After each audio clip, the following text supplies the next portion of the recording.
There is nowhere quite like Chalkidiki, locals like to say. For Greeks, the region has long been a favorite holiday destination, not only summer but throughout the year, particularly for weekend getaways. Latest figures, however, suggest that many Europeans share their enthusiasm. More than 1 million international tourists are estimated to have visited Chalkidiki in 2025, and this year's numbers are expected to be similar, if not higher. Even images of the major wildfire in the region had no discernible impact on tourist arrivals, with traffic showing not the slightest decline in the days that followed. The profile of visitors to the region has also changed dramatically in recent years. Geopolitical developments have led to a sharp decline in the number of Russian tourists, many of whom traditionally combined a holiday in Chalkidiki with a visit to Mount Athos. Their absence, however, has already been offset not only by growing numbers of visitors from neighboring Balkan countries, but also, and increasingly, by tourists from Western Europe. Sono qui al Sani Beach, è bellissimo, il mare è splendido, le persone sono meravigliose, si sta benissimo, ci sono tanti negozi, tante esperienze da fare, è un posto meraviglioso, non so che dire, ci ritornerò l'anno prossimo. We love Chalkidiki, me and my family, going around the island, seeing all the scenery. It's a very beautiful place, and that's why we come back every year for around 2 weeks. We like hiking around the forests. You know, very beautiful natural scenery, and then seeing the sea. The water is very warm and enjoyable and clear, and yeah, it's just a great place to be. I absolutely love it. I've been here before 9 years ago, and I think it's just one of the best places in Greece. I love it very much, and it's changed a lot in 9 years. It's grown, it's very beautiful, it's a great place for the summer. Ist ein sehr schöner Urlaub hier, einer der schönsten Urlaube, die wir hatten. Der Strand ist wunderschön. Ich würde es vergleichen mit Malediven. Ich war zwar noch nie auf den Malediven, aber ich stelle es mir genauso vor. We came here because we usually go to Italy, to the beach, but it's too crowded. And here it was just perfect. Also the weather was amazing.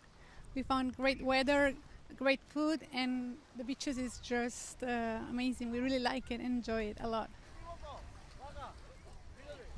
Οι φημισμένες παραλίες της Χαλκιδικής αποτελούν κορυφαίο καλοκαιρινό τουριστικό προορισμό όχι μόνο για τους κατοίκους της Βόρειας Ελλάδας, αλλά και των Βαλκανίων γενικότερα. Ωστόσο, τα τελευταία χρόνια υπάρχουν και πάρα πολλοί επισκέπτες από την Αγγλία, τη Γαλλία, τη Γερμανία, την Ιταλία, ακόμα και από τις Ηνωμένες Πολιτείες της Αμερικής.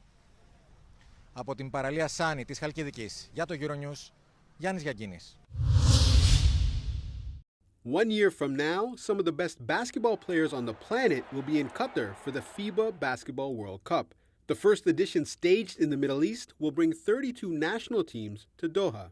4 years ago, this was Al Janoub Stadium hosting matches at the FIFA World Cup.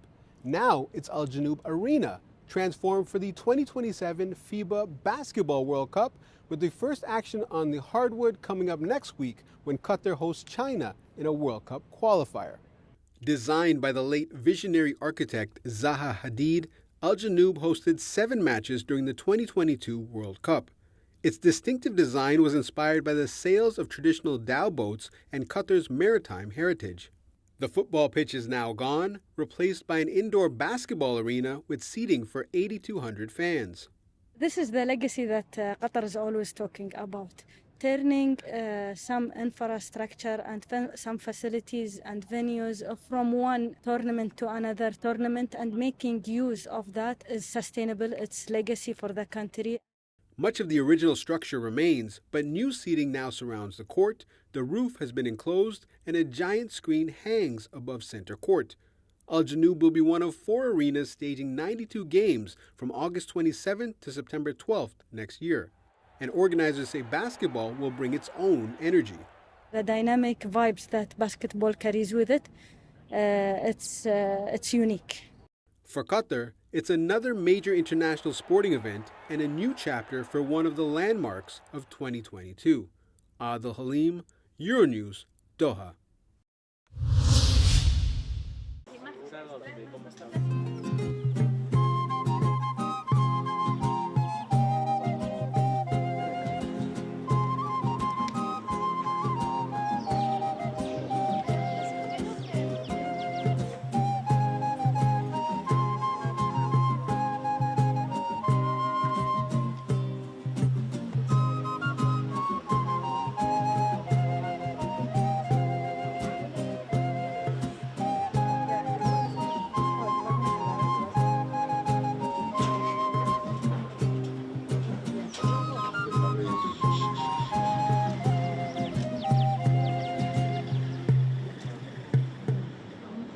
nos encontramos frente a un hallazgo de una ofrenda humana que se encontró al interior de un canal ceremonial de la cultura Lima.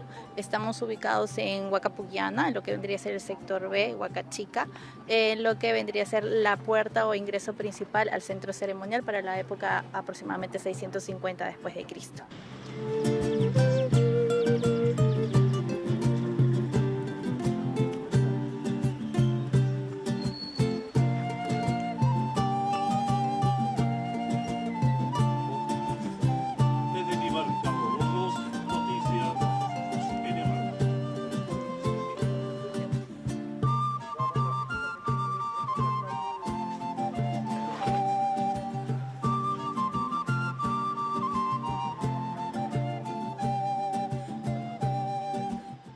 Es una característica de Huacapuyana desde hace bastantes décadas. De hecho, es lo que se encuentra casi como atractivo para la gente que viene a visitarnos. Encontrar en medio de la urbe un espacio arqueológico tan antiguo es sorprendente en general.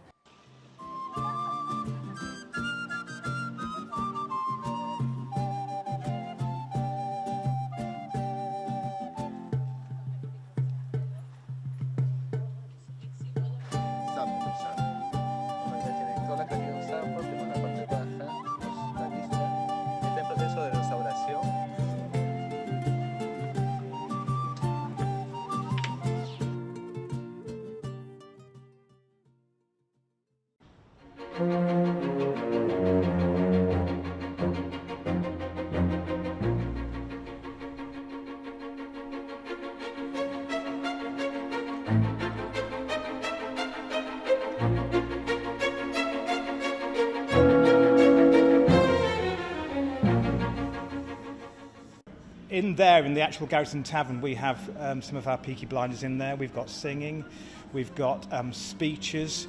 We are introducing the overarching story in there from these actors and from these characters to the guests. And then some guests may want to stay and just have a drink. And we'll also sometimes have live bands as well on certain evenings as well. Some guests can stay and have a drink. Otherwise, you can sort of upgrade to go into the underworld itself.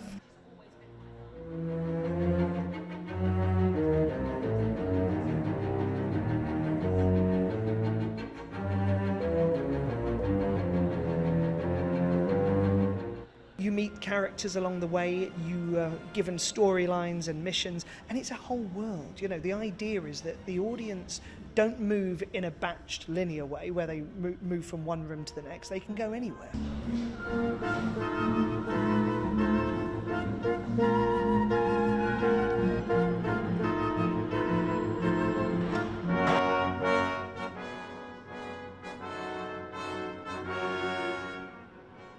Guests can discover, for example, Winston Churchill calls on a phone.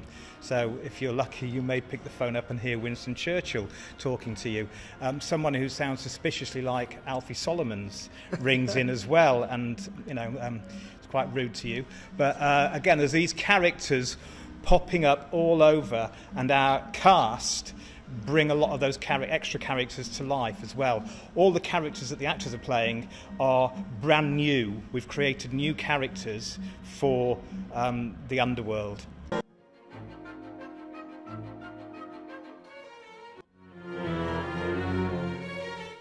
Something that's really nice in this series, something that I picked up from the way they speak, is they say a lot. So you say something like, "All right, how are you doing today, eh?"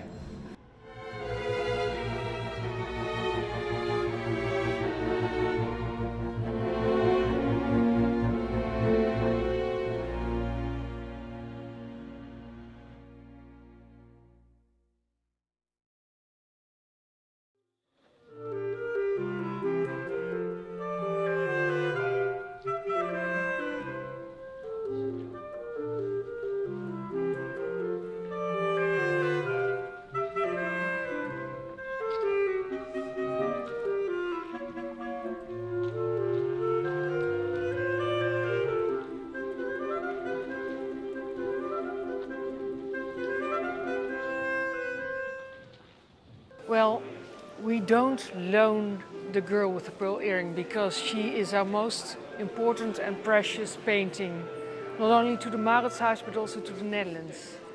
But due to construction work and renovation work, the museum will be closed for 1.5 months. And that's the reason, and the only reason, why she can travel.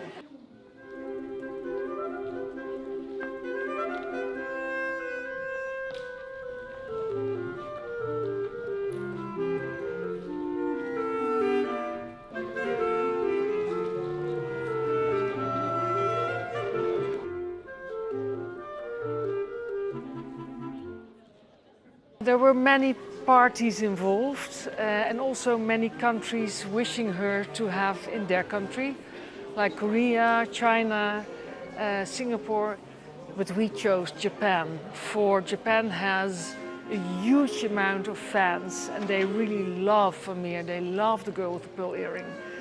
And the amount of visitors coming from Japan every year to the Mauritshuis is so large. So we thought if one country deserves the girl, it should be Japan.